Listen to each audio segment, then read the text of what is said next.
Hi hello మా bros. ఈరోజు 7/G movie review ఇచ్చేద్దాం. నేను మీ గణేష్. వెల్కమ్ టు గని రివ్యూ యూట్యూబ్ ఛానల్.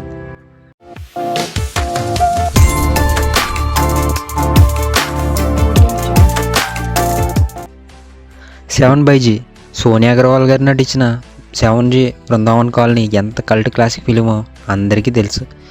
ఇప్పుడు ఆవిడ ఈ సినిమాలో కూడా ఉన్నారని ఆ నేమ్నే చూజ్ చేసుకున్నారు మామ హైప్ కోసం. కానీ ఈ మూవీ నేను చూసిన తర్వాత నా రియాక్షన్ ఇలా ఉంది మామ. ఆల్రెడీ తమిళ్లో అట్టర్ ఫ్లాప్ అయిన మూవీని ఆ హవాలు తెలుసుకుని తెలుగులో స్ట్రీమ్ చేస్తున్నారు. ఇంకా ఈ మూవీలో పాజిటివ్స్ ఏంటంటే ఫస్ట్ హాఫ్లో కొన్ని సీన్స్ మామ అవి కూడా బోరింగ్గానే ఉంటాయి, కానీ ప్రొడక్షన్ వాల్యూస్ రిచ్గా ఉన్నాయి.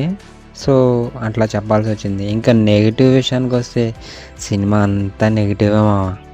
ఎందుకంటే ఎప్పుడో కాంచన టైంలో తీయాల్సిన మూవీని ఇప్పుడు తీసారనిపించింది. తెలుగు డబ్బింగ్ కూడా అంత సెట్ అవ్వలేదు. ముగ్గురిని చంపితే 10 నిమిషాల్లో అయిపోయే స్టోరీని సెకండ్ హాఫ్ అంతా సాగదీశారు మామ. అసలు హారర్ ఏం లేదు, కానీ ఆ దెయ్యం అక్క ఏంటో ఎప్పుడు పిలిస్తే అప్పుడు వస్తుంది. ఏం జరిగింది అని అడిగితే ఫ్లాష్ బ్యాక్ చెప్పిద్ది. దానికి హీరోయిన్ కరిగిపోయి హెల్ప్ చేస్తానంటది. ఎప్పుడో రావాల్సిన స్టోరీని ఇప్పటి వరకు దాచి ఇప్పుడు రిలీజ్ చేసినట్టున్నారు మామ. ఫైనలీ ఈ మూవీకి నేను ఇచ్చే రేటింగ్ 1.75 అవుట్ ఆఫ్ 5 మామ.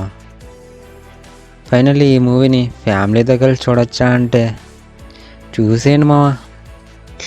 కానీ ఈ మూవీ చూసేటప్పుడు అరే మధ్యలో ఈ సీన్ ఎందుకు వస్తుందిరా, అసలు ఏం సినిమారా ఇది అనిపించే మూమెంట్స్ చాలా వస్తాయి మామ. సో ఏమో మీ ఇష్టం మామ, చూసేయండి. మన ఛానల్ని సబ్స్క్రైబ్ చేసి సపోర్ట్ చేయండి మామ. మరిన్ని రివ్యూస్తో మీ ముందుకు వచ్చేస్తా.